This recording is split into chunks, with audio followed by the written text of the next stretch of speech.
Bonjour à toutes et à tous. Merci de nous retrouver aujourd'hui pour ce nouveau webinaire Orientation Ose les métiers de l'industrie du futur qui nous conduit donc en Occitanie, précisément à la Bessière Candeille, dans une des 40 usines de Trifil. Trifil, un syndicat mixte départemental pour la valorisation des déchets ménagers qui opère donc sur ce vaste territoire.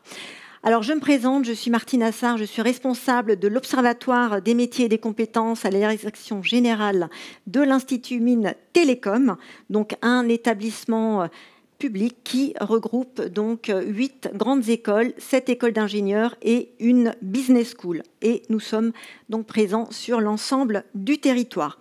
Avant de vous donner le détail du programme de l'après-midi, je voudrais simplement vous rappeler que ce webinaire est une extension du MOOC Ose les métiers de l'industrie du futur, dont la session 5 est en ligne depuis le 2 octobre dernier.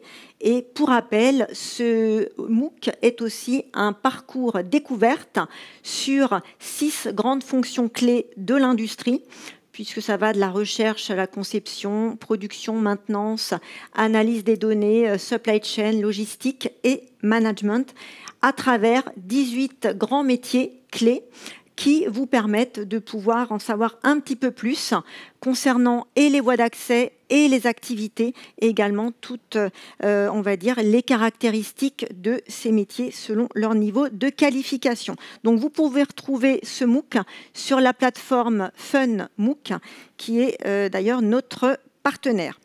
Aujourd'hui, donc, nous allons nous intéresser à ce secteur donc, de la valorisation des déchets qui offre donc de nombreuses opportunités professionnelles. Alors, pourquoi nous intéresser à ce sujet ? Simplement parce que nous tous, nous consommons et la consommation n'est pas prête de s'arrêter. Nous remplissons tous quotidiennement nos différentes poubelles que vous voyez là avec les codes de couleurs. Par contre, qui se demande finalement, une fois qu'on les a remplies, qu'est-ce qu'elles vont devenir et quelle est finalement l'issue finale du traitement un petit peu de ces différents objets, déchets que nous jetons, puisque nous allons nous apercevoir que finalement ces déchets peuvent devenir également des ressources, et c'est ce que nous apprendrons donc tout au long de cette émission avec nos différents interlocuteurs.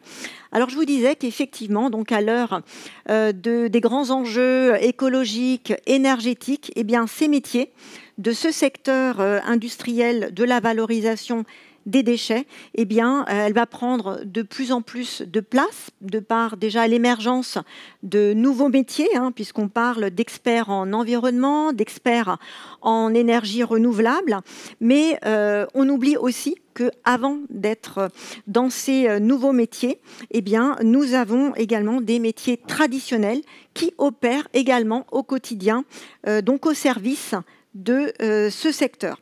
Et c'est ce que nous découvrirons notamment avec les maintenanciers, qui sont quand même des rouages essentiels dans le fonctionnement des infrastructures de retraitement des déchets. Et on le voit qu'en plus, dans ce secteur, eh bien, il y a une demande forte en innovation. On le découvrira aussi avec nos invités, à travers la recherche, à travers l'ingénierie et bien évidemment la gestion de projets environnementaux. Alors, nous allons vraiment prendre un petit peu ce temps-là pour nous immerger dans ce secteur. Nous aurons également le volet formation qui sera adressé avec un partenaire de Trifil qui viendra nous présenter des formations qui conduisent donc à ces métiers. Et nous verrons avec lui dans son établissement quelle est la palette de formations qui sont proposées. Et nous aurons également une séquence orientation qui nous a été préparée par notre partenaire l'ONICEP pour découvrir un petit peu la richesse des voies d'accès, autant en formation initiale qu'en formation continue, qui conduisent à ces métiers. Et enfin, nous finirons cette émission avec un temps de questions-réponses que vous n'hésiterez pas à poser dès lors que nous allons commencer les premiers échanges. Vous avez au bas de votre écran un petit champ dédié pour pouvoir poser vos questions, donc n'hésitez pas à le faire. Et en plus, aujourd'hui, j'ai le grand plaisir d'accueillir un public en vrai dans cette émission, à savoir donc des collègues de notre école IMT Minalbi, ma collègue directrice adjointe Audrey Laurent-Maudrier et sa collègue Karine Giller, mais également une dizaine d'étudiants qui sont représentés également et qui ont pris, je crois, dans leur parcours de formation, l'option énergie. Donc, vous aussi, n'hésitez pas, vous aurez toutes les personnes en face de vous. Donc, si vous avez des questions pratiques, eh bien, vous serez aussi invités à leur poser toutes vos questions. Voilà, alors sans plus tarder, eh bien, je vais, en accueillant notre première invitée, déjà vous partager un petit sondage, simplement pour mieux vous connaître. Donc, n'hésitez pas à y répondre. Et en attendant, eh bien, je vais déjà accueillir Bruno Roussel, qui donc dirige Trifil. Bonjour Bruno. Bonjour. Et je vous laisse tout de suite vous présenter et nous dire un petit peu aussi ce qu'est Trifil et ce que fait Trifil. Très bien, écoutez, merci. Je souhaite effectivement vous souhaiter la bienvenue aujourd'hui au nom de Trifil. Donc, qui nous sommes? Nous sommes un syndicat mixte de traitement et de valorisation des déchets, mais beaucoup plus simplement, nous sommes une collectivité locale, au même titre qu'une mairie, un département, une région, qui a la responsabilité de trier, de traiter et de valoriser vos déchets ménagers. Et à travers cela, alors moi j'ai un parcours un petit peu typique, j'ai travaillé dans plusieurs secteurs, mais je dis toujours, mon parcours a surtout été marqué par des rencontres, par des projets, par des hommes et des femmes qui m'ont beaucoup marqué, qui m'ont aidé. Et aujourd'hui, quand je parle de projets d'hommes et de femmes, c'est véritablement ce que nous faisons ici à Trifil, c'est-à-dire un projet dans le traitement et la valorisation des déchets. On va y revenir et je pense, et par rapport au public qui nous écoute, tous ces métiers, toute la diversité, parce qu'effectivement, le déchet, regarder sa poubelle, on ne peut pas dire qu'au premier regard, ça inspire beaucoup de métiers de perspective. Et il y a derrière cela beaucoup de choses, beaucoup de possibilités, beaucoup de potentiel, des choses extrêmement intéressantes. C'est ce projet que je conduis en m'appuyant sur les 300 agents aujourd'hui que nous sommes à Trifil. Et alors, précisément, quelles sont vos activités à partir de la collecte, justement, de ces déchets? On va, pour essayer d'être assez simple, finalement, on a deux grands pans dans nos activités et qui sont généralement les enjeux liés aux déchets. Le premier, c'est celui de faire évoluer aujourd'hui les comportements. Nous avons un certain nombre de collaborateurs, des équipes, qui ont en charge de faire évoluer, de communiquer, d'expliquer, de convaincre qu'il y a lieu que nous fassions évoluer nos comportements en matière de déchets, ce que nous appelons la prévention, prévenir, faire moins de déchets. C'est également assurer un tri de nos déchets. Nous sommes tous individuellement responsables, nous avons une part de responsabilité. Il convient d'en être conscient et d'avoir les bons gestes et les bons gestes de tri. Et puis, vous le disiez dans vos propos introductifs, il continuera à y avoir des déchets. C'est là qu'intervient le gros de notre activité en termes de masse, bien sûr, puisqu'on traite plus de 300 000 tonnes de déchets par an, d'arriver à bien trier, d'arriver à pouvoir assurer un maximum de recyclage, de valorisation. Valorisation, je parle de recyclage, tout ce que nous pouvons récupérer qui va être remis, je pense, des cartons, du papier, des plastiques, il y a énormément d'objets qu'on arrive à recycler. Et puis également, et c'est une de nos forces, de nos spécialités, depuis 25 ans que nous existons, c'est la valorisation énergétique. Là aussi, c'est des choses qui sont souvent ignorées, mais à partir de nos déchets, nous produisons de l'électricité, nous produisons du biogaz, du bio-GNV, hein, c'est la base à l'origine, nous produisons de l'hydrogène, nous produisons de la chaleur, et nous arrivons, et c'est aussi là qu'il y a énormément d'intérêt et des choses assez méconnues hein, pour des jeunes qui voudraient s'orienter dans ce secteur-là. Eh bien, nous sommes des acteurs de notre territoire. Nous travaillons avec d'autres industriels pour pouvoir leur apporter de l'énergie pour leurs propres activités dans un rayon assez court, hein, assez restreint autour de nos usines. Eh bien, nous fournissons de l'électricité. Plus de 10% des besoins de l'électricité sur notre territoire est issu aujourd'hui de la valorisation énergétique de nos déchets. Et alors justement, quels sont les métiers emblématiques chez Trifil, et aussi finalement quelle est votre problématique sur ces métiers? Y en a-t-il en tension? Y en a-t-il que vous voyez émerger et prendre plus de place? Et quel impact sur le besoin en compétences également? Alors aujourd'hui, Trifil, c'est plus de 40 métiers, hein, donc les choses sont effectivement très, très variées. Ce sont des métiers qui aujourd'hui trouvent un véritable sens. Nos collaborateurs nous le disent effectivement très régulièrement. Je suis fier aujourd'hui de travailler à Trifil et dans ce secteur parce que je sais que je travaille dans un secteur de l'environnement. Mon action est utile pour moi-même, pour l'avenir, pour mes enfants, pour la planète. Et ça, c'est un élément extrêmement porteur pour nous. Concrètement, les métiers entre guillemets phares ou ceux sur lesquels nous rencontrons aujourd'hui peut-être le plus de difficultés, nos usines sont de plus en plus performantes, disposent de process très très pointus, et on voit bien que ce sont souvent dans ces secteurs-là que les compétences peuvent nous manquer. Je dis peuvent parce que justement hein, l'intérêt avec nos équipes, avec des recrutements extérieurs, avec le réseau d'écoles, lycées que nous avons, d'essayer d'améliorer aujourd'hui les niveaux de formation et en tout cas répondre à nos besoins. C'est toute la partie électrotech, des parties mécaniques également. Mais nous avons aussi des besoins, je parlais tout à l'heure en termes de communication, hein, de travailler le comportement, en tout cas de faire évoluer les comportements du public. Et puis nous avons également des besoins, comme dans tout secteur, sur des fonctions, dans le jargon on appelle ça des fonctions support, fonctions administratives, autour ressources humaines, fonctions financières, dans ce secteur qui nous est propre. Très bien. Et par rapport au territoire hein, sur lequel vous êtes, quelles sont les synergies finalement que vous établissez avec vos différents partenaires?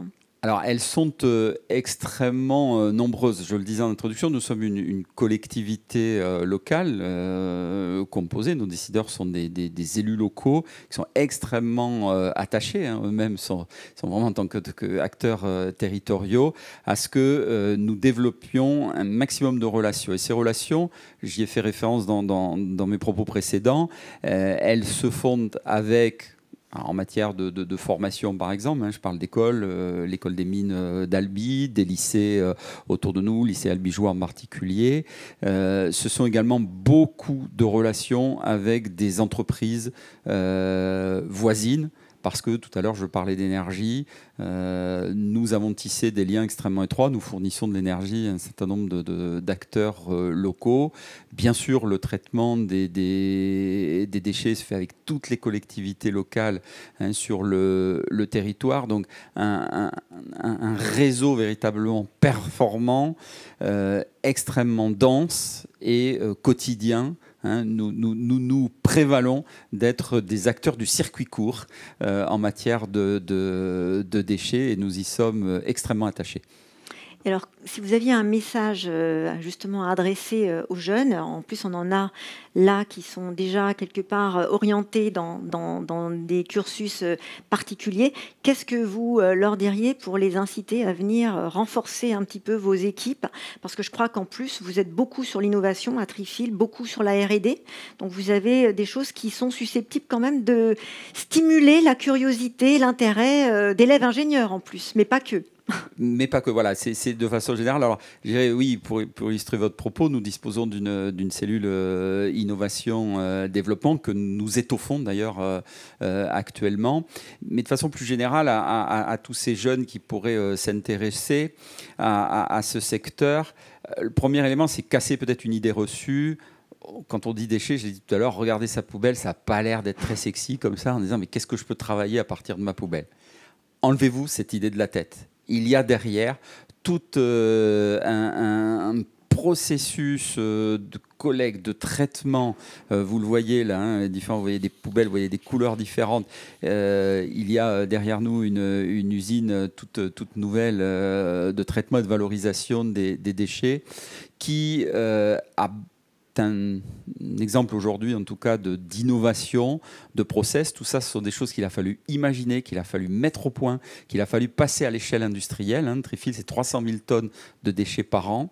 Et tout ça, c'est un monde captivant où tous les jours, on innove, tous les jours, on fait des pas, tous les jours, on sort des sentiers battus pour aller trouver des solutions au traitement des déchets. Merci beaucoup, Bruno, pour cette présentation, et on va passer tout de suite à une de vos collègues, donc Nathalie Tillier-David, qui nous rejoint. Bonjour Nathalie. Bonjour. Alors, avant de nous expliquer ce que vous faites, puisque vous êtes ingénieur et chef de service valorisation des déchets, eh bien, quel a été déjà votre parcours? Parce qu'on est toujours très intéressé par savoir quels ont été finalement ce qui vous a conduit jusqu'à votre métier d'ingénieur aujourd'hui. D'accord. Alors moi, je suis titulaire à l'origine scolaire d'un BTS. Donc je suis partie en électrotechnique. J'ai fait un BTS et j'ai fait mon premier boulot en 95. Et il se trouve que par hasard, j'ai construit la partie électrique de l'usine de tri qui se situait pas très loin de chez moi. Et par hasard, je suis rentrée dans le monde du déchet, donc titulaire d'un BTS. Et ensuite, au bout d'une dizaine d'années, j'ai fait une VAE et je suis partie donc en diplôme d'ingénieur. Et j'ai passé mon diplôme d'ingénieur tout en travaillant, en fait, ce qu'on appelle l'alternance maintenant, en fait, tout simplement. Tout à fait. Et alors maintenant, en tant que chef de service valorisation des déchets, vous gérez combien de gens et quelles sont vos activités au quotidien ? Alors actuellement, j'ai 2 usines, donc je suis chef de service chez Trifil. J'ai 2 usines de tri, donc une sur la Bruyère qui fait du tri de collecte sélective 30 000 tonnes, donc entièrement automatisée, et une sur Blaye-les-Mines qui va être mise en route ce semestre, qui fera du tri de tout venant 25 000 tonnes. Donc c'est des usines automatiques avec une 60aine de personnes si on prend les 2 usines, mais surtout des équipements qui vont jusqu'à un robot de tri, surtout des équipements très spécifiques et très industriels en fait. Et vous avez combien de personnes que vous gérez Une soixantaine. En fait, il y a une soixantaine de personnes qui sont actuellement plus réparties sur le centre de tri de la Bruyère, puisqu'on est en train de mettre en route le centre de tri de Blaye-les-Mines. Mais j'ai une soixantaine de personnes à mon actif. En fait. Et qui se décomposent sur quel type de métier et de niveau de qualification ? Alors, en niveau de qualification, on va du BTS. En fait, j'ai des agents de tri pour le plus grand nombre de personnel, mais après, j'ai des chefs d'équipe, en fait, des chefs de production chez Trifil et des agents de maintenance, un responsable maintenance pour les 2 sites et des agents de production, en fait, qui sont répartis en différents métiers. Comme disait Bruno, il y en a 40. Donc, je pense qu'à mon niveau, je dois en avoir une quinzaine, en fait. D'accord. Et alors, pourquoi l'industrie ? Pourquoi les déchets ? Comment ? Alors, vous nous avez dit au départ de votre carrière, vous avez par hasard été déjà sur ce secteur-là, mais qu'est-ce qui vous a plu et qu'est-ce qui a fait que finalement, c'était ça votre voie et pas une autre ? Ouais, alors en fait, pourquoi le déchet ? Alors le déchet, c'était par hasard au départ, mais pourquoi le déchet ? Pour du sens, en fait. Aujourd'hui, l'avantage du déchet, je dirais, c'est qu'effectivement, on ne va pas traiter nos déchets en Chine, contrairement à ce qu'on voit souvent. Le déchet, il reste national. Et surtout, le déchet, tout ce qu'on traite, tout ce qu'on sépare, c'est ce qu'on n'enfouit pas ou ce qu'on ne brûle pas. Donc dès le début, pour moi, c'est un sens de travailler et une spécificité, effectivement, qu'on connaît peu et une industrialisation assez importante qui fait que le métier est très attractif, en fait. Oui, parce que je crois que vous, dans les différents équipements que vous utilisez, vous êtes déjà sur de la nouvelle technologie, parce que vous travaillez déjà avec l'IA, Ouais, je alors crois. c'est ça, le dernier centre de tri qu'on a démarré, on a des traits optiques, c'est un centre de tri appelé haute performance. Et effectivement, on a un robot de tri qui fonctionne avec de l'intelligence artificielle et on a tout un tas de séparateurs optiques, donc c'est vraiment des outils industriels de pointe. Et dans vos besoins métiers, finalement, qu'est-ce qui actuellement vous fait un peu défaut et qu'est-ce qu'il faudrait que vous ayez par rapport à vos objectifs de développement à venir? Alors, de manière générale, l'industriel, de toute façon, de manière générale, on recherche beaucoup d'industriels, hein, que ce soit des électrotechniciens, électromécaniciens, mais aussi au niveau des engins. Enfin, de toute façon, tout ce qui est métier dit manuel et à mon niveau, en tout cas, très en carence, en fait. Ouais. On a les métiers support, mais nous, on est toujours à la recherche de manuels, en fait, clairement. Très bien. Et si vous aviez, vous aussi, un message adressé à des jeunes qui se posent des questions sur leur orientation, à leurs parents hein, aussi, pour les rassurer. Parce que Bruno l'a dit, quand on évoque le mot déchet, c'est pas tout de suite là où on se dit qu'il faudrait aller. Et pourtant, voilà, comme il nous a dit, c'est quelque chose, effectivement, où il faut aller au-delà des mots et regarder finalement le sens qu'il y a derrière en termes d'activité. Qu'est-ce que vous leur diriez pour venir ? En fait, on parlait de sens tout à l'heure. De plus en plus, on s'interroge justement sur faire quelque chose. Je trouve que nous, on a du sens. Et surtout, à titre personnel, c'est de ne pas rentrer dans une routine. L'avantage de notre métier, en tout cas moi, en tant que chef de service, c'est que je ne fais jamais la même chose. Et ça, depuis le début où j'ai commencé ma carrière, je n'ai jamais fait la même chose. Et c'est ça qui fait que le métier est intéressant. Alors après... il en faut pour tous les goûts, mais c'est vrai que le fait de pouvoir tout le temps se diversifier, faire autre chose, fait que la journée, elle passe et on ne s'en rend pas compte, tout simplement. C'est le plaisir au travail, en fait, clairement. Et c'est ça le plus important, au final. Je pense, oui. Tout à fait. Merci beaucoup, Nathalie. On va tout de suite inviter Arnaud Mariozoul à nous rejoindre. Bonjour Arnaud. Bonjour à vous. Alors, vous êtes responsable de maintenance. Alors, avant que vous nous donniez un petit peu le détail de votre poste, vous aussi, il faut vous présenter, nous dire un petit peu, par exemple, si au lycée, vous saviez déjà que vous alliez être responsable de maintenance ou pas. Alors, pour le coup, pas du tout. Voilà. Bon, j'ai quand même suivi un cursus pro, quoi. J'ai fait la version longue par le BEP, par le bac pro, et après, ensuite, vers un BTS. Et pour finir, parce que ça ne me suffisait pas, j'ai fait un deuxième BTS à 1 an, en fait, pour concrétiser un peu voilà, toute ma formation, quoi. Voilà. Après, j'ai travaillé pendant 16 ans dans la plasturgie, créateur de déchets. Voilà, donc on faisait de l'emballage alimentaire, de la vaisselle jetable, excusez-moi. Voilà, c'était pas terrible, bon, voilà. Mais bon, c'était comme ça, c'était un besoin, en fait, voilà. Et donc maintenant que vous êtes racheté, je me rachète au fur et à mesure, en fait, voilà, par rapport à ça. D'accord. Et alors, comment vous êtes arrivé à la maintenance ?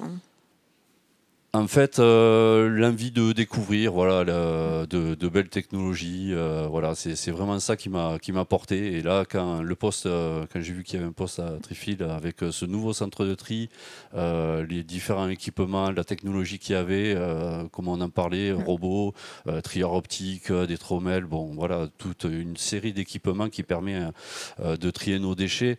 Là, de suite, oui, là, j'étais présent. Et alors, justement, parce que Nathalie nous parlait de la performance hein, qui s'accroît au niveau des types et des typologies d'équipements. En tant que maintenancier, ça demande de se reconfigurer quand même assez souvent parce que ces équipements, pour repérer les défaillances, intervenir dessus, il faut les connaître. Donc, ça veut dire qu'il faut quand même tout le temps se mettre à jour, se mettre à niveau avec ces technologies.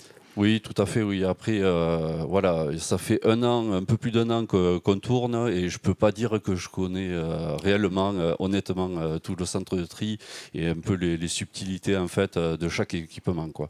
C'est voilà, on suit la maintenance préventive, on fait du curatif déjà, bon, c'est normal, quoi.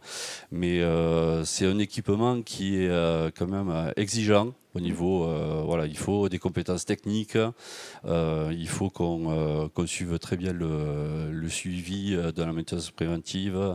Voilà, il faut s'informer, aller chercher des infos. Voilà, c'est assez complet et prenant. J'imagine. Et vous travaillez avec combien de collaborateurs, hein? Alors, on a 2 maintenanciers de journée. Et surtout, en fait, la maintenance préventive se fait la nuit. Donc, j'ai 3 collègues la nuit qui réalisent toute la maintenance préventive, forcément hors production, quoi. Voilà. C'est clair. Parce que comme toute industrie, les pannes ou les arrêts de production, quelque part, c'est proscrit. Donc, il faut que ça tourne, quoi. Notre rôle, c'est qu'il n'y ait pas d'arrêt de production. Voilà. C'est ça. Et on y travaille. Est-ce que vous êtes déjà sur ce qu'on appelle la prédictive maintenance, maintenance prévisionnelle, à anticiper les dysfonctionnements, les défaillances machines? Alors, en fait, ça vient naturellement.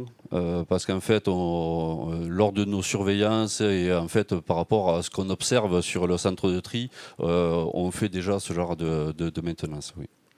Et du coup, dans votre parc d'équipements, vous avez, j'imagine, tout un panel de machines, autant celles qui sont peut-être plus rudimentaires à celles qui sont quand même beaucoup plus techniques. Donc, comment vous gérez finalement cette différence d'intervention? En fait, avec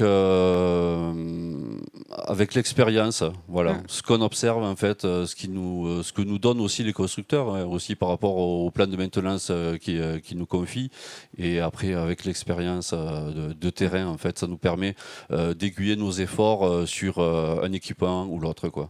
Mais il n'y a pas trop d'équipements rudimentaires, voilà, vraiment basiques. C'est vraiment que de la bonne technologie et il y a tout à suivre. On ne peut pas faire l'impasse sur beaucoup de choses. Et alors, est-ce que vous diriez aussi, parce que vous êtes sur un secteur, la maintenance, qui est quand même en extrême tension, c'est quand même le secteur qui apparaît dans toutes les enquêtes, quel que soit le secteur, on va dire, concerné, qui est le métier en tension, hein, particulièrement le technicien de maintenance, la maintenance en général. Est-ce que vous avez des difficultés à recruter d'autres collaborateurs, hein? C'est pas forcément évident, oui. Ouais. Et ce qui nous manque le plus, c'est l'électrotech, en fait. Hein. Automaticien électrotech, mais bon, aussi le mécanicien, quoi. Hein, voilà. On recherche activement, voilà, vraiment des compétences là-dessus, quoi. Voilà. D'accord, donc vous confirmez finalement ce que toutes les statistiques montrent malheureusement. D'accord. C'est pas faussé. Bon, et si vous aviez un message pour des jeunes qui nous regardent et qui justement connaissent pas trop la maintenance et se diraient tiens, il y a des besoins, mais est-ce que ça va m'intéresser?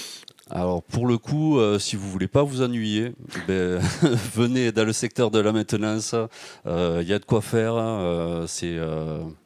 C'est pluridisciplinaire, c'est vraiment très intéressant et comme Nathalie à son poste, on ne s'ennuie pas. Eh ben c'est parfait. Merci beaucoup. Merci. Arnaud. On va tout de suite s'entretenir avec votre collègue Rémi Olivier qui fait partie de votre équipe, hein, je crois. Puisque... Bonjour. Bonjour Rémi. Pas tout à fait. Pas tout à fait. Mais vous êtes aussi sur la maintenance. Alors je suis sur la maintenance, mais pas sur son usine à lui. Je fais partie du pôle énergie renouvelable. D'accord. Donc en gros, technicien de maintenance des systèmes de production d'énergie. Je suis vraiment que sur la partie production d'énergie. Un bioréacteur, donc l'ancêtre de l'usine que nous avons aujourd'hui, où on fait une méthanisation. Ce gaz est valorisé via des groupes électrogènes, une production électrique, mais c'est aussi une cogénération avec laquelle on produit de la chaleur, qui nous permet de chauffer les bâtiments dans lesquels nous sommes, entre autres, mais aussi de sécher du bois pour alimenter une partie production d'énergie calorifique. Nous avons tout un parc de chaufferies aux 4 coins du département. Voilà, en gros pour brosser le portrait. Très bien. Alors, avant que vous développiez un peu plus toutes vos activités, parce que je crois que vous aussi, vous avez un parcours un peu atypique. Oui. Hein, donc, c'est intéressant, effectivement, là aussi, de montrer qu'il n'y a pas des chemins tout tracés et que, finalement, on peut se laisser porter par, finalement, ces centres d'intérêt aussi et revenir à des choses, finalement, qui nous intéressent plus. D'autant moins typique. Moi, je fais partie d'une équipe, comme toi, de 6 techniciens, où on a tous des parcours différents. Moi, mon parcours était au départ universitaire, sciences physiques, Puis je suis parti dans le socio-éducatif pendant quelques années, travailler avec des collectivités, entre autres, monter des projets. Et je suis revenu dans le bâtiment, sur le secteur du chauffage. Et ensuite, la maintenance et technicien de maintenance, c'est plus spécialisé sur l'énergie. Voilà. Alors, et pourquoi la maintenance, à un moment, ça a résonné chez vous? Pour tout un tas de choses, en fait. On est au cœur de sujets vraiment d'actualité. On parle réchauffement climatique, on parle tonne équivalent CO2, on parle de choses comme ça. On est au cœur de ces sujets-là dans ces métiers. Dans la maintenance, il y a aussi une association avec l'innovation qui est très intéressante, qui casse la routine, comme tu le disais tout à l'heure. Il y a une innovation permanente et cette innovation, elle n'est pas aboutie. Il faut qu'elle soit associée à du réglage, à de la conduite, pour être efficiente en fait. Et c'est là où le métier de la maintenance est intéressant, c'est qu'il y a une plus-value intellectuelle apportée à ce qu'on fait. C'est pas routinier du tout. Il y a toute la partie dépannage, c'est pareil. Vous pouvez pas tout anticiper. Non. Et voilà, il y a la notion, il y a la maintenance, mais il y a la notion trifil où il y a le service public aussi, qui sont des choses à plusieurs entrées. Service public avec une entrée large, on est au service des gens qui paient leurs taxes d'ordures ménagères. Mais plus on produit d'électricité, moins ils paient de taxes d'ordures ménagères. Il y a ce service-là. Et il y a le service rendu aussi concret à la population. Quand vous maintenez des réseaux de chaleur, il y a des gens au bout, des maisons de retraite, des logements sociaux. Il y a une continuité de service public à assumer. C'est plutôt, en termes de valeur, c'est plutôt porteur. Et alors, vous, dans vos activités au quotidien, alors j'ai bien compris qu'il n'y a pas de routine, donc définir une journée type, ce serait un peu compliqué. Néanmoins, on va dire, s'il y avait des tâches, des activités sur lesquelles vous êtes amené quand même régulièrement à intervenir. Il y en a, mais elles sont réparties. On est sur... On a une grosse pluralité en fait de domaines d'intervention et sur des machines qui ne peuvent jamais s'arrêter. Contrairement à l'usine où on peut faire un stop et aller faire des opérations de maintenance, nous, les groupes électrogènes, à partir du moment où on lance une méthanisation, on ne peut plus l'interrompre. Les réseaux de chaleur, c'est pareil. On ne peut pas dire aux abonnés, mais là, il n'y aura plus de chaleur. Donc, il y a une continuité à opérer. Donc, du coup, on a une rotation. Ce qui fait que d'une quinzaine à l'autre, on ne travaille pas sur les mêmes choses. Ça amène la variété, ça oblige aussi à être un peu pluridisciplinaire, d'où la variété des parcours des différentes personnes qu'il y a au sein de notre équipe, qui est nécessaire en fait, parce qu'on a parlé d'électrotech, mais on peut parler de thermodynamique, on peut parler d'hydraulique, on peut parler d'aérolique, il y a toutes ces notions qu'on est obligé d'appréhender en fait. Donc finalement, au sein de votre équipe, vous mettez en commun quelque part les différents regards de par vos expériences et parcours issus de différentes disciplines pour être complémentaires et pour optimiser un petit peu vos activités communes. Il y a un croisement de regards, il y a une mutualisation d'expérience, mais il y a aussi beaucoup de formation au fil de l'eau. Comme vous le disiez tout à l'heure, il y a une veille technologique qui est très importante sur les systèmes que nous appréhendons. On apprend, on ne peut pas arrêter d'apprendre parce que les systèmes évoluent, qu'on le veuille ou non. Et ça, c'est stimulant quand même. Oui, c'est intéressant. Oui. Ouais. Pareil, si vous aviez un message pour inspirer nos jeunes. Le message, il est celui-là. On a la chance, nous, de travailler au cœur des débats d'actualité. On parle réchauffement climatique, on parle... Bon, mais moi, je trouve ça plutôt sympa de remplacer des chaudières à énergie fossile pour chauffer des milliers de personnes avec de la biomasse. C'est des choses qui font sens, qui font vraiment sens. Et il y a une pluralité de métiers derrière. Mon chef d'équipe est un ancien de l'école des mines, par exemple. Voilà. Il y a vraiment des pluralités de métiers.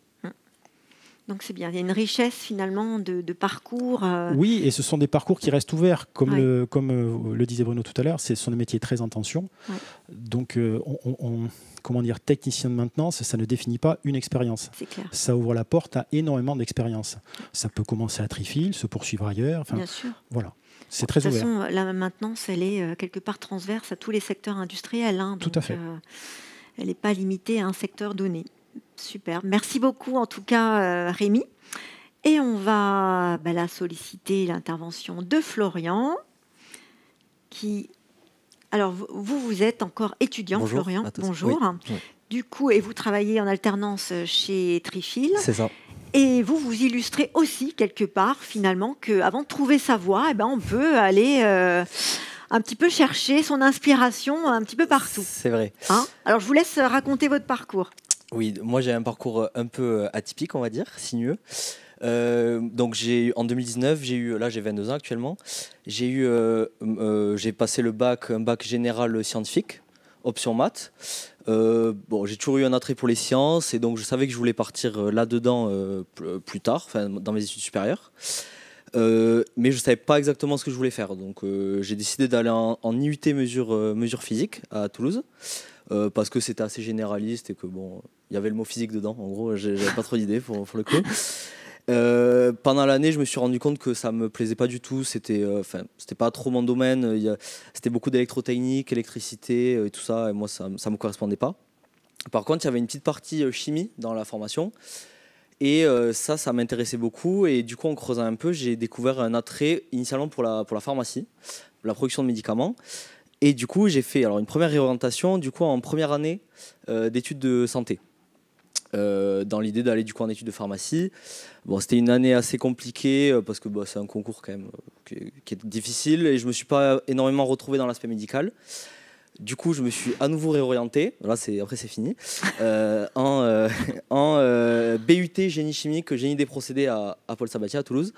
Génie chimique, c'est assez flou quand on n'est pas dedans.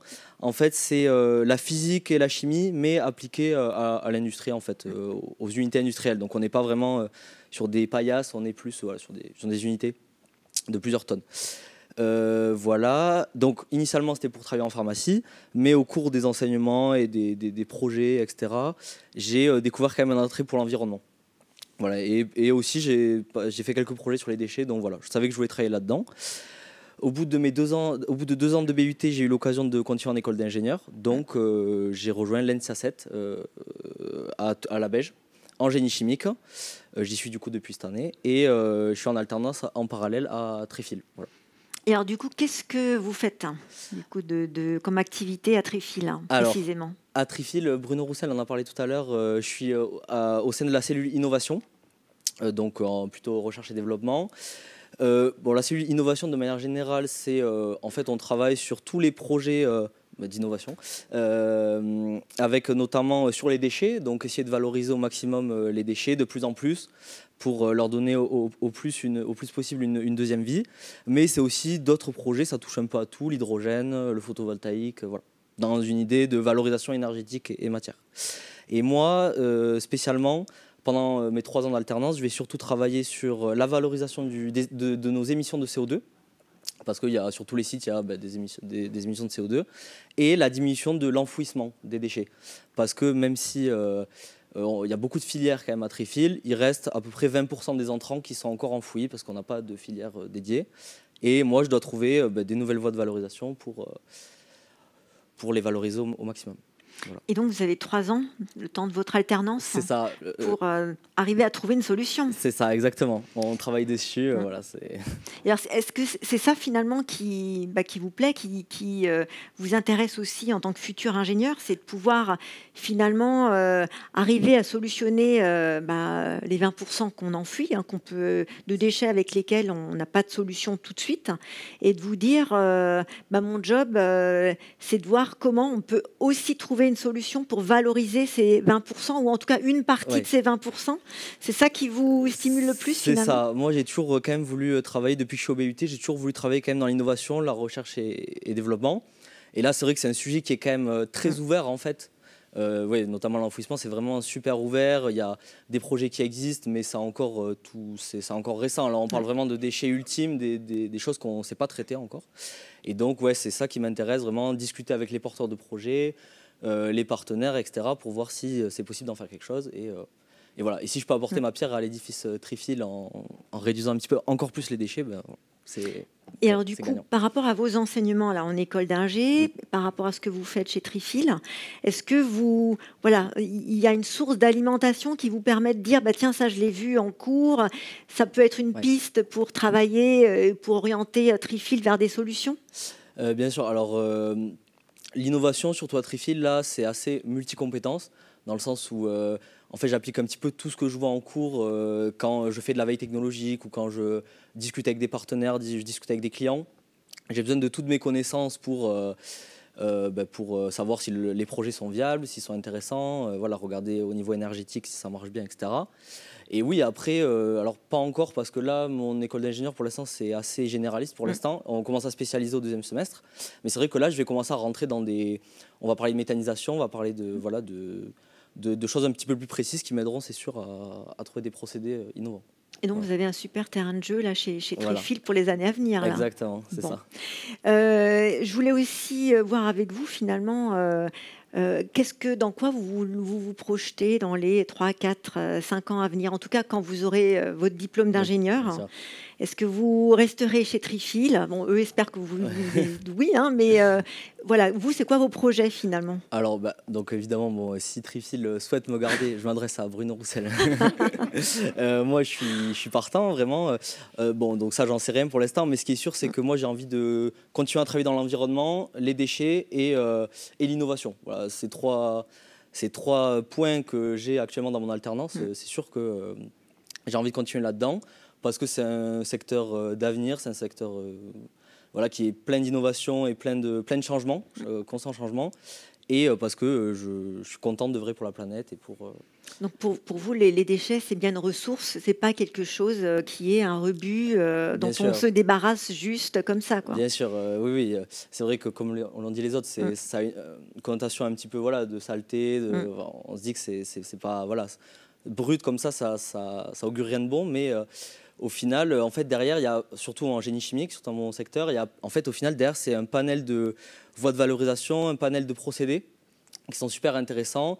Ça va de l'hydrogène à la méthanisation. On voit plein de choses et c'est très enrichissant. Voilà. Et vous aussi, alors, un message, parce qu'il y a quelques années, vous étiez vous aussi au carrefour d'une orientation que vous avez mis un peu de temps à trouver. Donc vous aussi, qu'est-ce que vous diriez pour ces jeunes qui se cherchent aussi un petit peu? Bon, alors déjà, je leur dirais que les réorientations, c'est pas grave.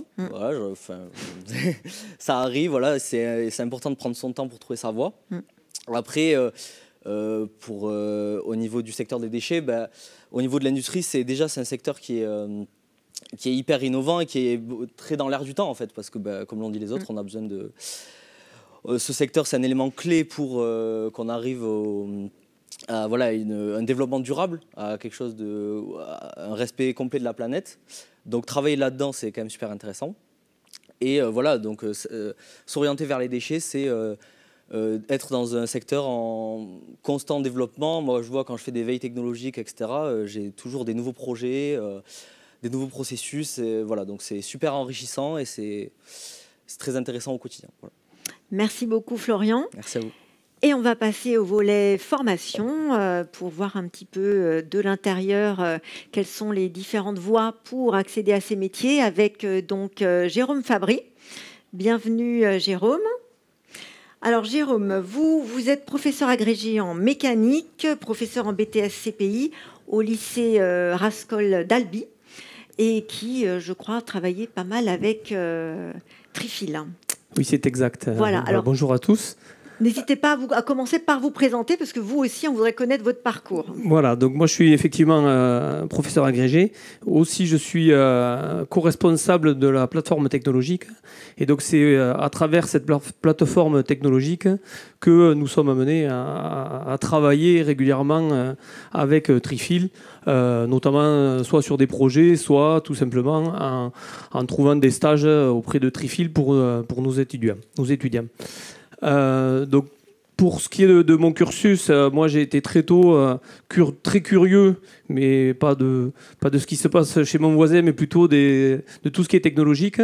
Et donc je me suis orienté dès le bac sur un enseignement général, mais avec l'option qui s'appelle aujourd'hui Sciences de l'ingénieur. J'ai fait un UUT génie mécanique et ensuite un diplôme d'ingénieur par la voie universitaire.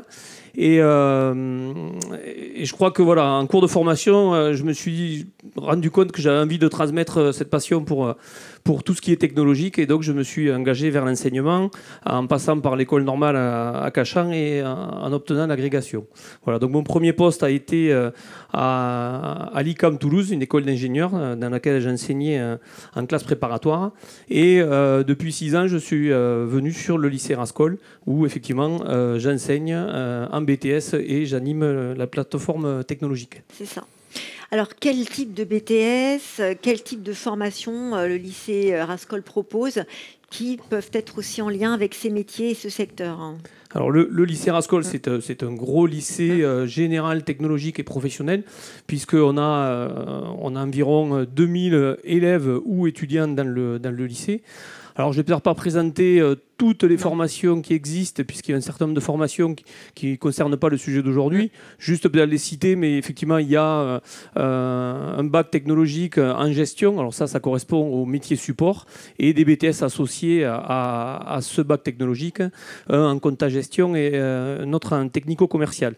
Pour la partie qui nous intéresse aujourd'hui, qui est plus industrielle, on a, au niveau de l'enseignement général, on a toujours l'option sciences de l'ingénieur qui existe à Rascol, qui peut être une bonne solution pour un étudiant qui aime les sciences mais veut s'intéresser à des choses concrètes, et donc il va lui permettre derrière de pouvoir entrer dans une classe préparatoire, BTS, un IUT ou dans une école d'ingénieur avec prépa intégrée.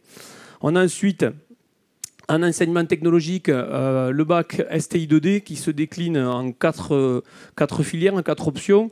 Une plutôt du domaine de la conception, une autre dans le domaine de l'informatique numérique, une option dans le domaine de l'architecture et construction, et une dernière dans l'énergie et l'environnement.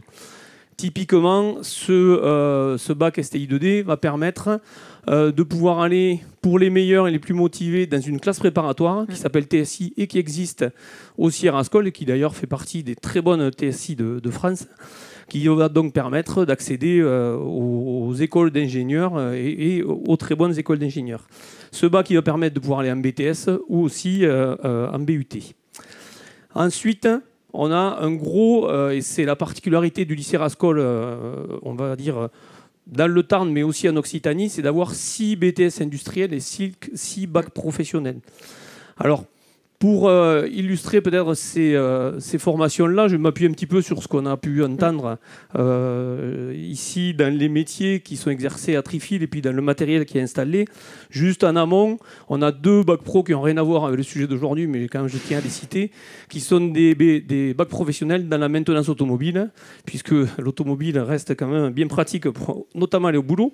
Donc un pour la carrosserie et un pour la maintenance, la mécanique de ces véhicules. Alors, on a vu que traiter les déchets, ça demande des machines, ça demande des systèmes, des pompes, etc. Et donc, il va falloir concevoir ces systèmes-là. Donc ça, c'est le rôle du BTS CPI, qui va partir tout simplement du besoin du client, d'un cahier des charges, d'une idée nouvelle, et qui va la concrétiser sous la forme d'un modèle CAO, qui va permettre de voir et de valider si le produit, l'élément conçu correspond aux besoins. On va trouver ce produit-là, puisqu'il est conçu, il va falloir fabriquer les pièces de ce produit-là. Donc ça, c'est le rôle d'un bac pro TRPM ou du BTS CPRP. Alors je m'excuse pour les acronymes, vous les trouverez, mais ils sont un petit peu lourds, on va dire. Donc ces 2 formations sont là pour apprendre aux étudiants à savoir fabriquer des pièces, avec plus particulièrement la solution technique de l'usinage, qui est une solution qui est très très utilisée dans un monde très varié, en passant de l'automobile à l'aéronautique et bien sûr tout ce qui est machine, etc. Alors ce produit-là, on a, à travers, je crois, les témoignages, on a vu qu'ici, pour traiter les déchets, il fallait des machines automatisées, dont la source d'énergie est électrique. Donc il va falloir des techniciens qui soient en mesure de concevoir, de câbler toutes les armoires électriques qui vont permettre d'alimenter ces machines. Le mot a été prononcé aussi, il va falloir automatiser, puisque l'idée, c'est que les tâches répétitives et pénibles soient effectuées par des machines. Donc ça, c'est le rôle du bac pro MELEC et du BTS électrotech. Donc on a entendu parler tout à l'heure. Ensuite, les machines automatisées sont des machines un peu spéciales, où il faut une architecture un peu particulière. Et donc là, on a un bac pro et un BTS CPRP qui sont un BTS CRSA, excusez-moi, qui sont en mesure de concevoir, de réaliser, de piloter et de réaliser la maintenance de ces systèmes automatisés. Voilà. Ensuite, alors on a peut-être pas entendu parler, et je pense que je ne me trompe pas, mais ces systèmes automatisés que l'on va trouver à Trifil, forcément, ils sont liés au réseau informatique. J'imagine qu'il y a du superviseur, il y a des liens entre les différentes unités de production. Et donc ça, on va dire concevoir ces réseaux, les maintenir, faire les programmes qui vont permettre d'aller réaliser de la mesure ou d'aller piloter ou d'aller échanger avec les systèmes automatisés. Ça va être le domaine du bac pro Ciel et des BTS Ciel, IR et ER qui sont tous les 3 présents au lycée Rascol. Je crois que j'en ai terminé avec les bacs pro et les BTS. Alors ce sont des études qui à l'origine on avait qualifié ça d'études courtes puisque c'est du bac pour le bac pro ou du bac plus 2 pour les BTS. Alors aujourd'hui de nombreux bacs pro continuent en BTS, mais aujourd'hui aussi de nombreux BTS continuent leurs études, pas parce qu'ils ne trouvent pas du travail, pas du tout, parce que tout simplement je crois qu'ils ne se sentent pas forcément encore mûrs pour aller affronter le monde du travail. Et donc, il y a la possibilité de faire des poursuites d'études et on peut faire de la poursuite d'études aussi au lycée Rascol. Donc, notamment, on a une classe préparatoire qui s'appelle ATS. Alors, c'est une classe préparatoire qui n'est pas forcément très connue. Cette classe préparatoire, elle est réservée aux étudiants qui sortent soit de BTS, soit de DUT ou de BUT. Et cette année, c'est une année de classe préparatoire, va leur permettre de préparer un concours pour accéder aux mêmes grandes écoles que les classes préparatoires classiques. Mais le concours est un concours qui leur est réservé, c'est-à-dire qu'il n'y a pas de concurrence avec les étudiants des classes préparatoires normales. Ils ont des places réservées. On peut aussi, au lycée Rascol, avec Champollion, puisque c'est l'université Champollion qui est porteuse, réaliser une licence professionnelle, MICAP, gestion de projet, dans laquelle on va trouver 3 options. Alors, cette licence professionnelle, elle va permettre aux étudiants qui ont fait leur BTS dans le domaine de la mécanique, de l'automatisme et de l'électrotechnique, d'approfondir leurs connaissances, mais surtout d'acquérir des capacités de gestion de projet. Donc cette licence pro, elle se décline entre 3 options. Une option automatisme et réseau, une option conception mécanique et une option qui a été ouverte il y a 2 ans, qui est une option hydrogène. Alors on en a parlé... Pardon. On en a parlé tout à l'heure de l'hydrogène, puisque Trifil y travaille, et ça me permet de mettre en avant une démarche, on va dire, volontaire du lycée Rascol, c'est de former nos étudiants à cette technologie, qui est une technologie dans laquelle l'État, et l'Europe, le monde investit. On peut imaginer que cette technologie va se développer largement au niveau industriel. Et donc, pour ce faire, on sait que nos étudiants peuvent être amenés à exercer leur métier, donc de la mécanique, de l'automatisme, etc., en domaine hydrogène. Donc l'idée, c'était de leur donner une coloration la plus sérieuse possible pour qu'ils connaissent le contexte hydrogène quand ils vont exercer leur métier.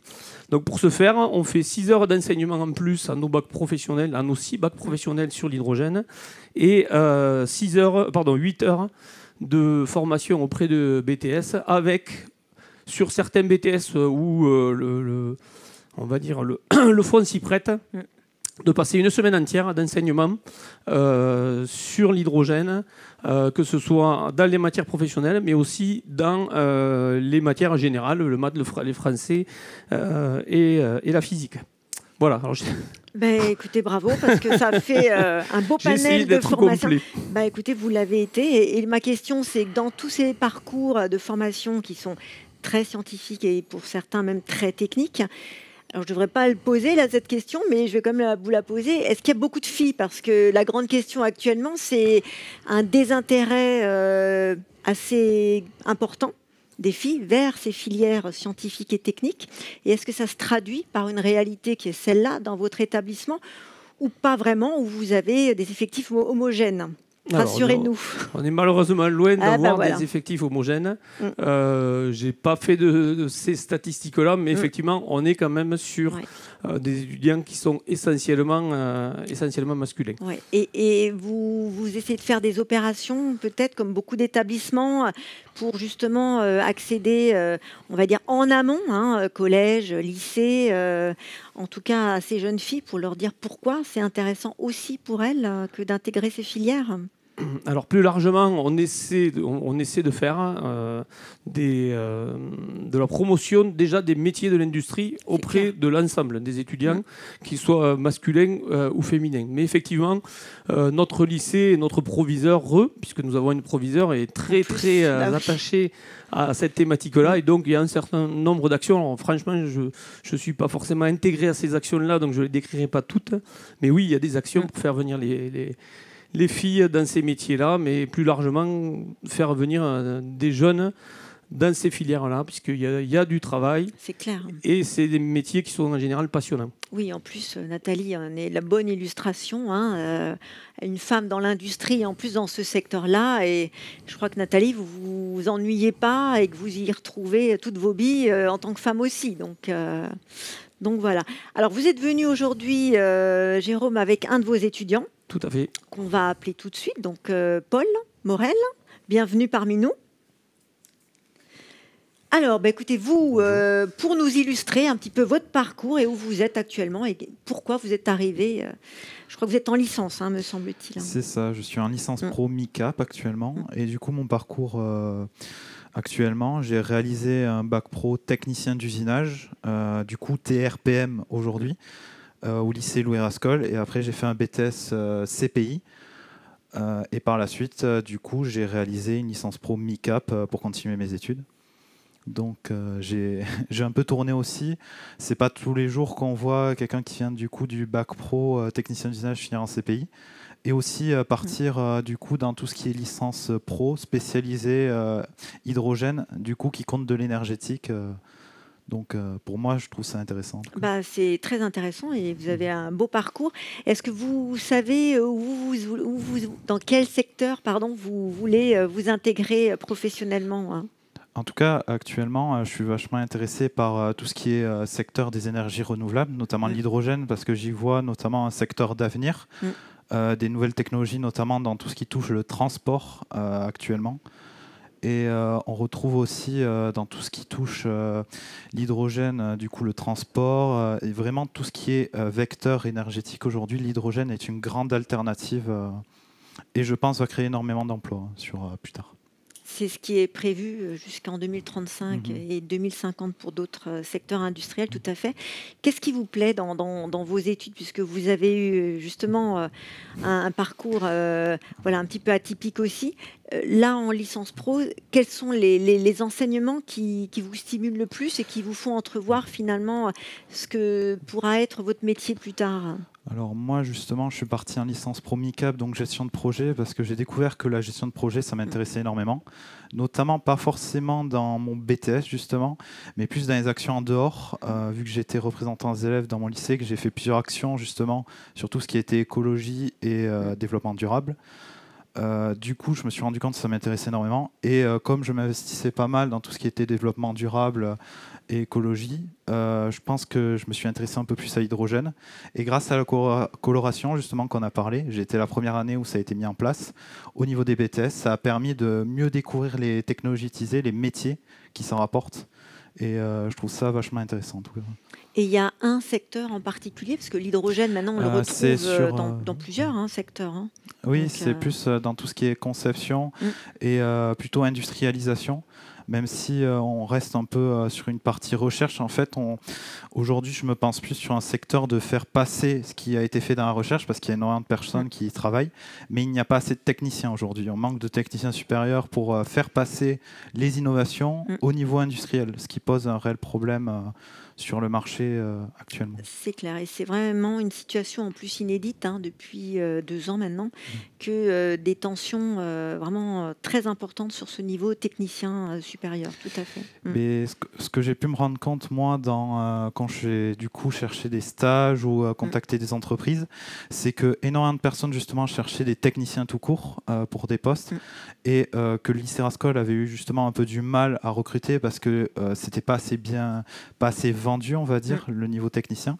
Et ensuite, dans tout ce qui est domaine de l'hydrogène, il y a énormément de chercheurs, d'ingénieurs qui travaillent, mais pas assez de techniciens supérieurs, ce qui est nécessaire pour rendre possible sur la mise du marché les nouvelles technologies. De toute façon, il y a toujours le binôme ingénieur-technicien. L'ingénieur peut inventer ce qu'il veut, mais si derrière, il n'y a pas les techniciens qui rendent possible la matérialisation des innovations, c'est vrai que c'est un petit peu embêtant. Donc oui, vous avez raison de le souligner. Alors, vous aussi, est-ce que vous auriez un message à faire passer pour d'autres jeunes qui, comme vous, se disent « je ne vais peut-être pas faire de longues études » et finalement qui s'y acheminent pas mal le message que j'aimerais penser, c'est continuer, ne pensez pas forcément que votre niveau est bas. Il y a plusieurs portes qui vous est ouvertes. Et sur l'hydrogène, actuellement, c'est notre avenir, à la fois énergétique et technologique. Donc vraiment, il y a du travail. Donc, merci beaucoup, Paul. Et donc, avec vous, on va clôturer la petite session des interviews et on va passer donc à la petite séquence orientation que l'ONICEP nous a préparé. Alors, donc, vous voyez donc à l'écran un petit peu les différents domaines de formation quand on veut travailler dans les énergies renouvelables et le tri. Donc, voilà, vous avez alors qui n'est pas limitatif. Vous avez là une énumération de secteurs, les énergies, l'environnement, l'industrie, la logistique, la mécanique, la propreté, le transport, la santé, les sciences, la sécurité. Vous voyez que c'est quand même vaste quand on veut pouvoir exercer un petit peu ses compétences. Alors, autre slide. Donc là, vous avez aussi une illustration avec différents métiers qui vous sont proposés. Alors, vous avez des parcours d'ingénieurs, de techniciens qui vous sont donnés en illustration et que vous pouvez retrouver de toute manière sur le site de l'ONICEP, qui mettent tous en valeur simplement les différentes voies d'accès, les types d'activités réalisées au quotidien, les types de compétences également recherchées. Et je crois, dernière slide. Voilà, donc là, vous avez quelques exemples de niveaux d'études, du CAP jusqu'au diplôme d'ingénieur, avec tous les types de voies d'accès, qu'elles soient en formation initiale via l'apprentissage, la formation continue et, comme vous, Nathalie, la VAE, donc la validation des acquis de l'expérience. Et je vous invite, en tout cas pour ceux qui et celles qui veulent retrouver un petit peu tout le détail de ces parcours, à vous rendre donc sur le site de l'ONICEP pour pouvoir trouver tout le détail. Et vous avez également sur un des répertoires de l'ONICEP des vidéos également qui vous sont proposées pour voir des illustrations de ces différents métiers. Voilà, donc nous voilà arrivés à présent donc, au temps des questions et des réponses. Alors j'en ai quelques-unes à vous soumettre et après je demanderai à nos élèves s'ils en ont également de leur côté. Alors j'ai une première question, alors ça va être sûrement pour nos deux maintenanciers puisque j'en ai une qui nous demande pour vous quelle est la place et le rôle de la maintenance. Alors bien sûr par rapport au périmètre de Trifil, mais j'imagine de manière générale aussi. Oui, prenez un micro. La place de la maintenance, pour moi, c'est dans la continuité de ce que vous disiez tout à l'heure. Elle rend les choses possibles, en fait. On peut concevoir une technologie la plus innovante possible. S'il n'y a pas de conduite, s'il n'y a pas d'exploitation, s'il n'y a pas de... commencer par une mise en service, déjà. Il faut du réglage.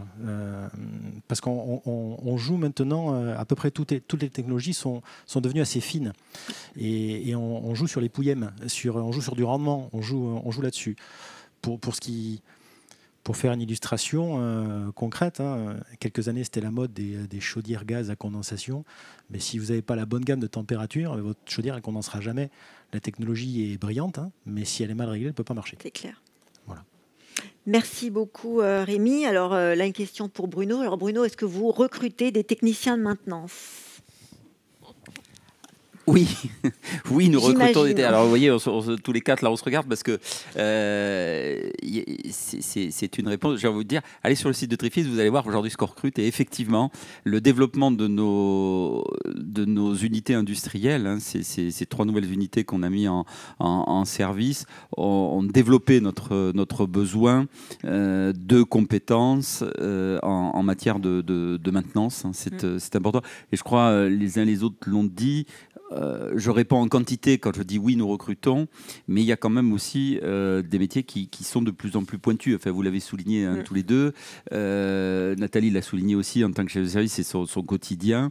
On est vraiment sur des choses de plus en plus pointues. On parle de robots, on parle de trieurs optiques. C'est devenu d'une finesse extrêmement pointue.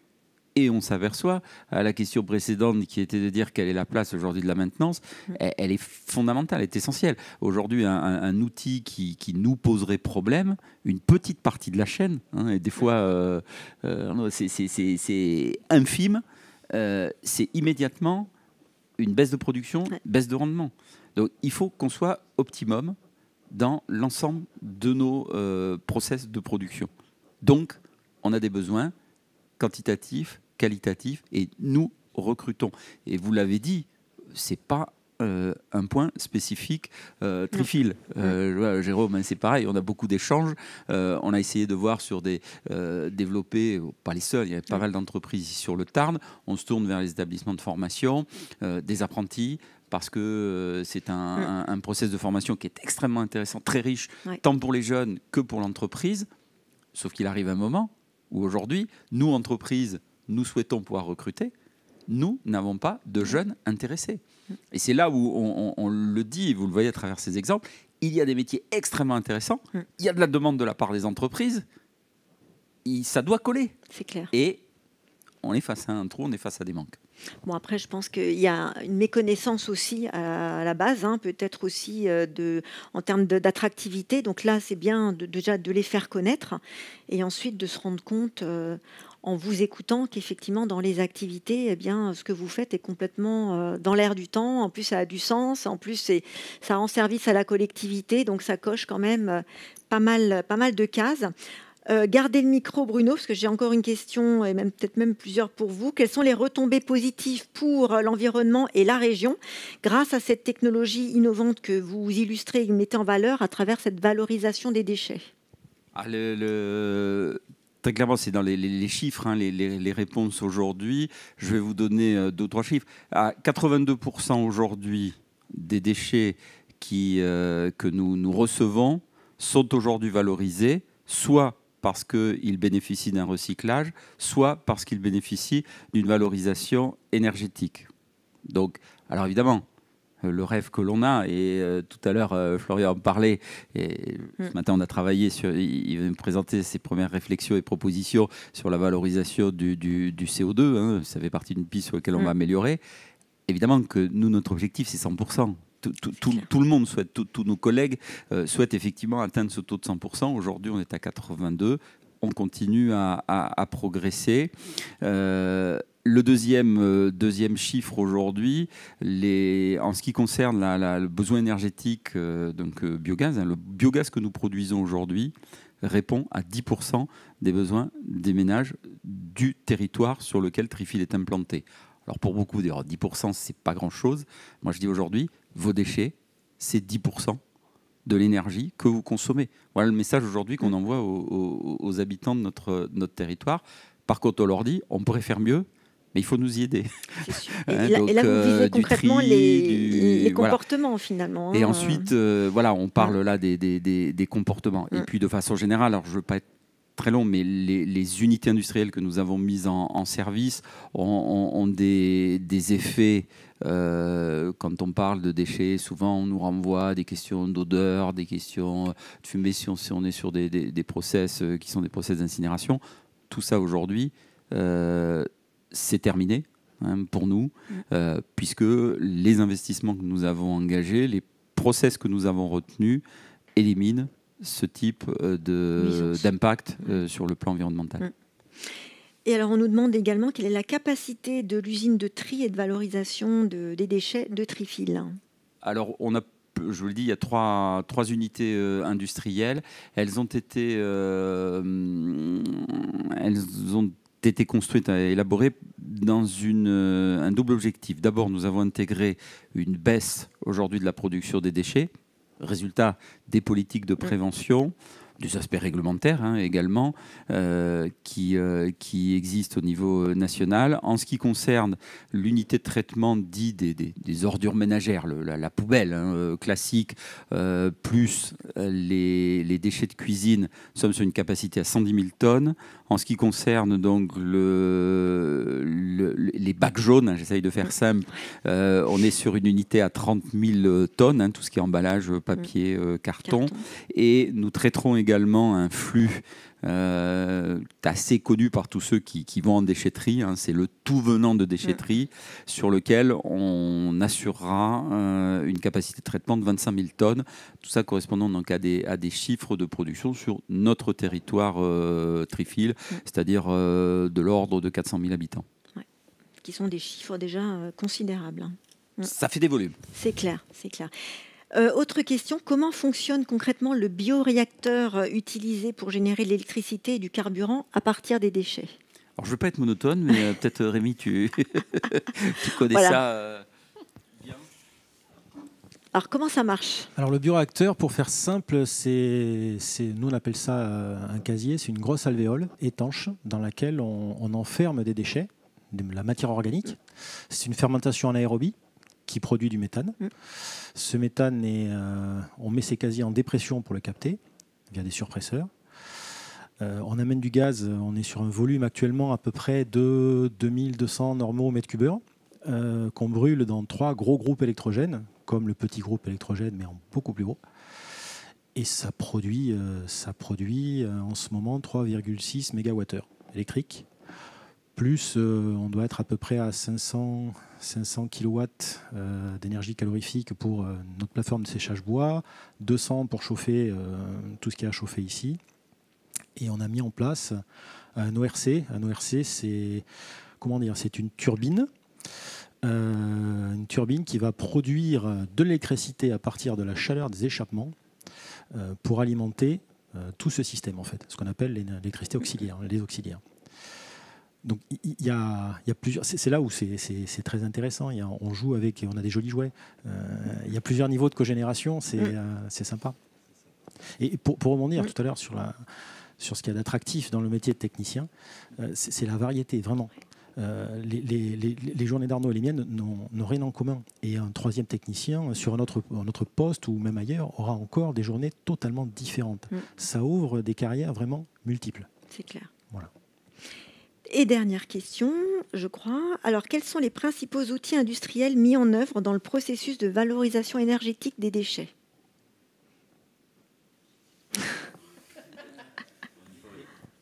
Pardon, vous pouvez me la redonner? Quels sont les principaux outils industriels mis en œuvre dans le processus de valorisation énergétique des déchets? Alors pour ce qui est de l'usine, je passerai la parole peut-être à Bruno. Moi, mes outils à moi, ma principale valorisation des déchets ordures ménagères, ça va être le bioréacteur transformé en électricité. On peut aussi faire du biométhane carburant pour des véhicules, chose qu'on faisait jusqu'à il y a très peu de temps.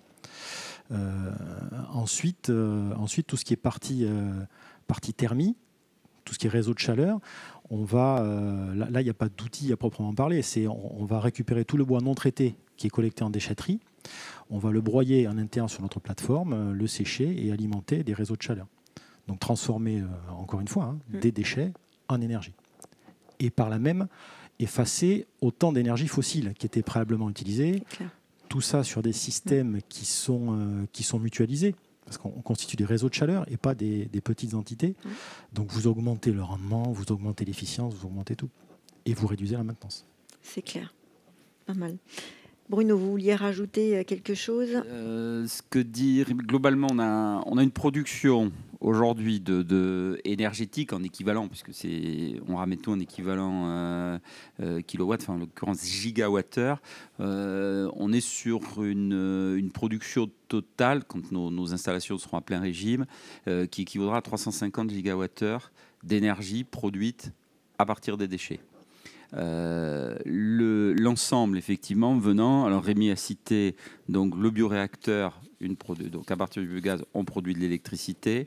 On a effectivement la récupération du bois que nous avons dans nos déchetteries qui nous permet d'assurer donc les réseaux de chaleur. Aujourd'hui, on a 6 réseaux de chaleur, mais on en construit 3 actuellement parce que c'est une demande assez forte au niveau du territoire.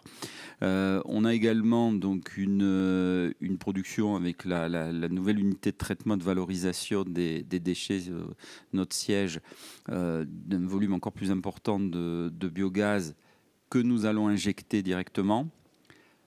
On travaille également. Alors, ça a été en stand-by pour des questions de calendrier, de travaux actuellement sur de la production de bio-GNV. Donc là, simplement, c'est le biogaz comme matière première et qu'ensuite qu'on arrive à transformer. On a parlé d'hydrogène, c'est pareil. On a cette technologie, d'ailleurs, c'est issu de brevets travaux qui avaient été menés avec l'école des mines. C'est d'Albi il y a une quinzaine d'années maintenant. Et le schéma, on est parti d'un laboratoire. Le laboratoire a effectivement mis au point un certain nombre de process d'innovation. On est passé à une étape de pilote, ce pilote marche, et on est aujourd'hui à la phase de développement industriel. C'est le schéma qui, je dirais, est assez classique, mais qui montre aussi tout l'intérêt, tout le potentiel. Donc on a de l'hydrogène. On a également un produit, alors si nos téléspectateurs, alors c'est pas des pots de confiture que vous avez devant vous, ce sont donc là aussi une nouveau mode de valorisation que nous avons de production d'un combustible qui s'appelle un combustible solide de récupération que nous produisons. On est les premiers aujourd'hui à faire ce type de combustible à partir d'ordures ménagères. Et dans la partie énergétique, je crois que j'ai à peu près balayé. On a 7 à 8 types d'énergie différents à partir des déchets. Et comme on le dit, c'est pas pour dire pourquoi vous en faites autant, mais tout simplement parce que en fonction du déchet, en fonction des possibilités, des caractéristiques, on est allé chercher et on continue à chercher l'optimisation permanente de tout. On dit régulièrement chez nous, chaque gramme de déchets doit être valorisé. Donc on va chercher ce qui peut l'être et l'énergie la plus efficace et la plus efficiente que l'on puisse produire à partir des flux qui sont les nôtres. Une démarche d'optimisation de bout en bout et de circularité aussi. Circularité, on pourrait développer aujourd'hui, par exemple, la réglementation qui a été mise en place début 2024 en France sur ce qu'on appelle le tri des biodéchets. Chacun d'entre nous aujourd'hui est invité à pouvoir trier séparément ses déchets de cuisine. C'est ça la traduction concrète. Qu'est-ce qu'on fait nous aujourd'hui à Trifil ? Ce que nous faisons, c'est qu'on propose, en complément d'autres méthodes qui existent. Certains utilisent des composteurs, mais tout le monde ne peut pas. Puis il y a des produits en compostage qui sont difficiles à traiter. On propose aux habitants du territoire de Trifil un tri particulier dans nos sacs orange. Vous avez là sur la table de pouvoir trier séparément ces biodéchets. Et on a un process dédié à ces déchets de cuisine. D'abord par une méthanisation, donc on va les valoriser par de la production de gaz, ce qui nous permet aussi, en termes énergétiques, d'avoir un territoire qui tend à son autonomie énergétique. Et puis derrière, c'est un process qui nous permet de fabriquer, de produire du compost, un compost à haute valeur agronomique, qui est ensuite, on va faire ce qu'on appelle dans le jargon un retour au sol, c'est-à-dire vers des agriculteurs. Ce qui veut dire que là, on est dans une boucle totalement vertueuse. Là, on est dans du 100% traitement. Le biodéchet, si chacun d'entre nous le trie correctement, il ne laisse aucune trace. Au contraire, il va faire de l'énergie et il va retourner au sol, c'est-à-dire faire des engrais qu'on substituera à des engrais chimiques. On est bien là dans l'exemple de cette efficacité, de cette virtuosité. Et qui plus est, je rajouterai, parce que ce n'est pas négligeable, on nous reproche souvent de dire le traitement des déchets coûte de plus en plus cher, il ne faut pas le nier, mais ça nous permet justement de ne pas faire exploser les coûts et d'essayer d'être dans la maîtrise, que nous faisons en tout cas, la maîtrise des coûts. Je crois qu'on illustre là effectivement la virtuosité que l'on peut avoir sur certains process. Merci Bruno. Dernière question qu'on vient de nous poser également.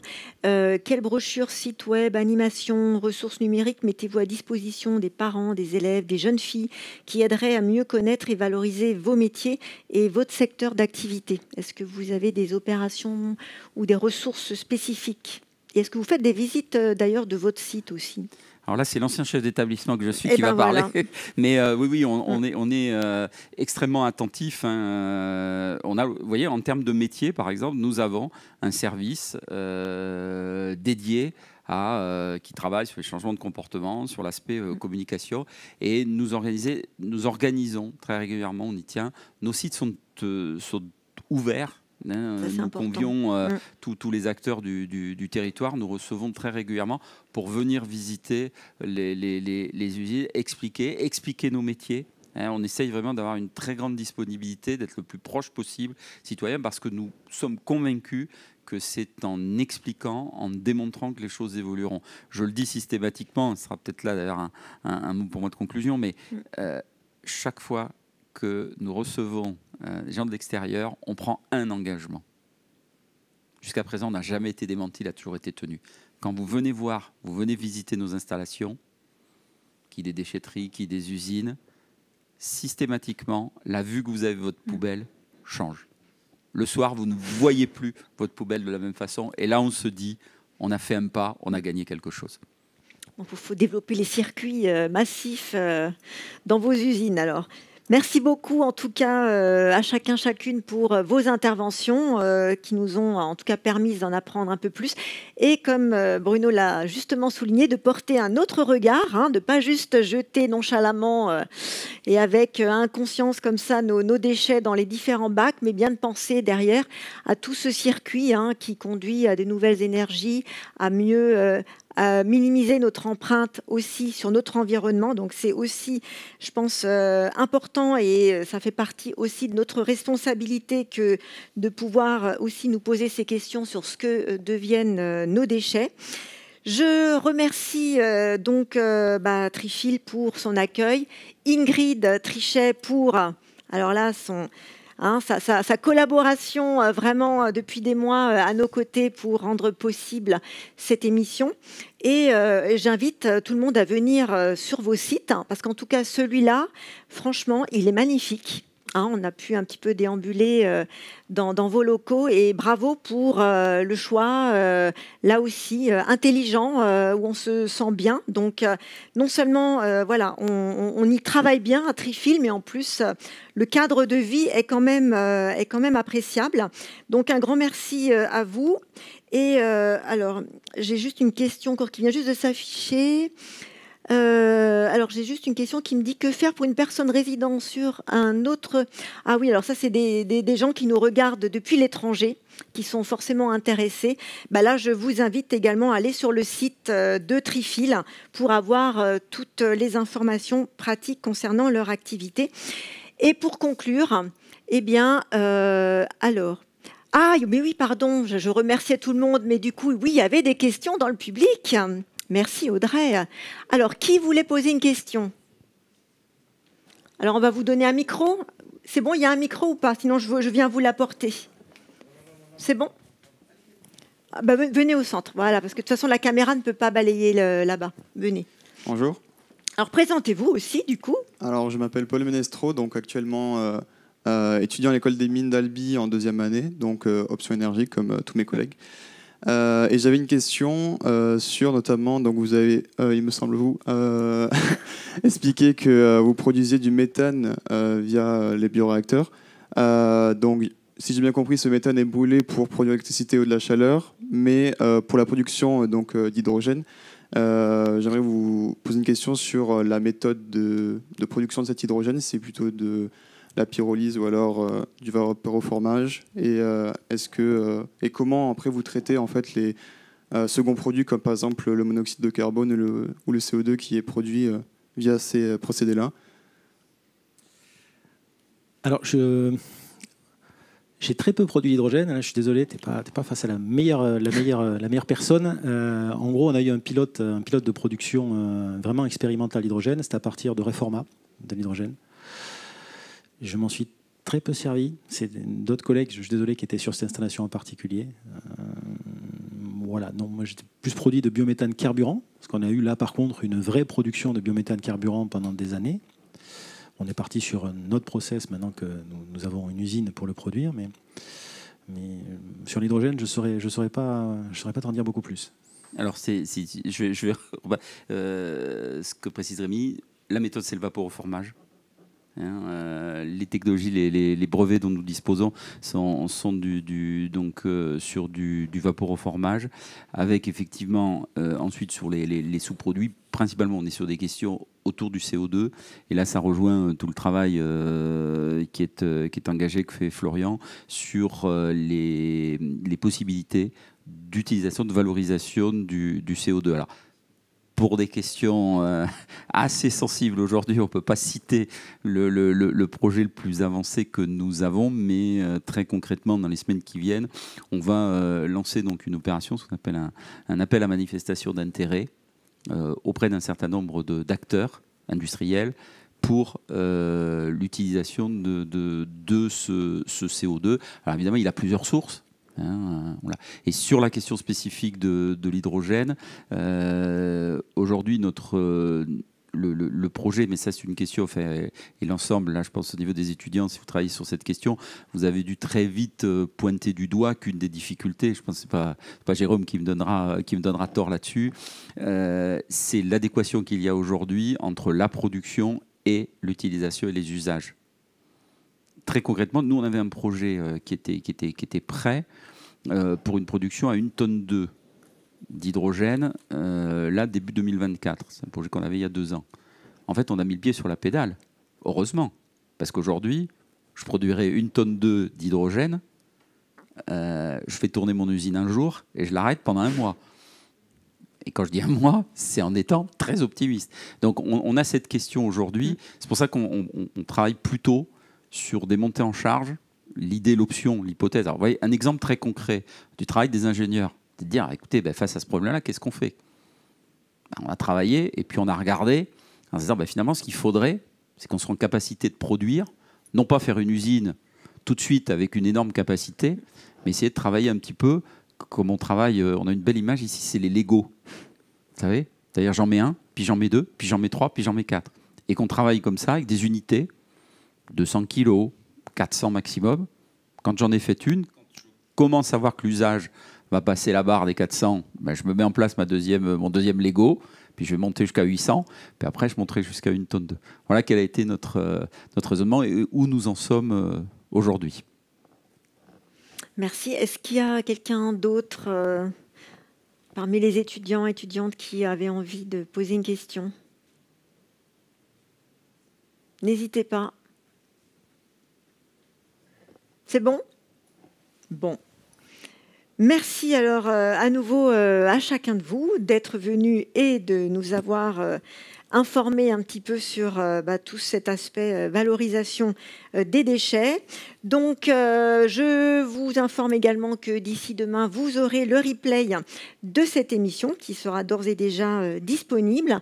Et moi, je vous donne rendez-vous pour le dernier webinaire orientation de la saison 2023-2024. Et là, on partira de l'Occitanie à la Bretagne, puisque nous irons le 27 mars prochain chez Cadio Industries, donc une entreprise française leader sur le marché du portail en France, avec une fabrication là aussi 100% française, plus de 670 collaborateurs et qui produit donc qui fait une production assemblée à la main. Encore, on est sur de l'artisanat quand même qualifié et on découvrira ça dans le détail le mois prochain.